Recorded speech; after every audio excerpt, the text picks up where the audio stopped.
Presenters Holly Willoughby and Fearne Cotton have been best mates since their teenage years, often working together on shows like Celebrity Juice. After a period of drifting apart, it's believed they reconnected last year and are now more committed than ever to supporting each other through tough times. Their friendship was reignited when Holly was taking a break from television following a horrifying incident where security guard Gavin Plum was accused of planning to kidnap, rape and murder her. At the same time, Fearne, who is famously open about her mental health struggles, was dealing with the news of her ex-partner Ian Watkins' death in prison. Recently, she has been sharing honest posts about her mental health, which she regularly does to discuss her Happy Place podcast, as Holly sent love and support to her friend. On Tuesday, Fearne posted a video on social media discussing what she has learned over the week. The video was shared on Instagram, with the caption, 4 life lessons from this week. I'm not sleeping well. My brain is a bit wobbly at the moment, but I'm grasping the lessons life is chucking my way. Which of these interests you the most or rings true? In a video posted alongside the message, the mother of 2 discussed her podcast and a chat she enjoyed with Charlie Mackesy. She remembers how the writer of The Boy, The Mole, The Fox and the Horse examined the subject of shame, which she says she deeply appreciated. She added, "The one reminder that I had from that episode was that so many of us feel shame," she stated, "but we assume it's just us because that is what shame does. It wants you to believe that it's just you, but it's not."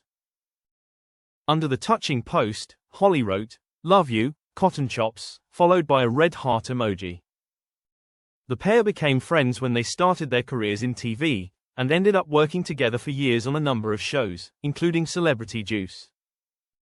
However, they are said to have drifted for a few years, before reuniting following Holly's exit from This Morning due to a stalking incident. Holly adopted a more holistic approach to life, something Fearne had been practicing for some time. An insider told The Sun, Fearne started living holistically, concentrating on self-care while Holly was still on TV.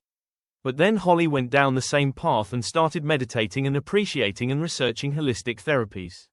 When she set up her wellness brand, Wild Moon, she and Fearne were back on the same page again. Fearne's recent post comes just days after former Lost Prophets frontman Ian Watkins was found dead in prison. Fearne briefly dated him in 2008, but has never publicly discussed their relationship. The vile criminal was serving a 29-year sentence for numerous serious sexual offenses, including crimes against children and infants. There are suggestions that he may have been targeted for allegedly refusing to pay protection money to other prisoners. He was discovered with severe injuries in his cell at HMP Wakefield in West Yorkshire following an apparent knife attack. Despite the efforts of prison staff, he was pronounced dead at the scene. An insider revealed to the Mirror, "It looks like it happened just after unlock, they have walked into his cell and he ends up dead. He got attacked in 2023 and that was because he refused to pay protection. He has always paid for protection, but every so often people just reminded him that he needed to pay it, so they gave him a good hiding. The guys that have done this are no heroes. It is not like they are some kind of shining knight." 2 inmates were interrogated by detectives in relation to the deadly assault.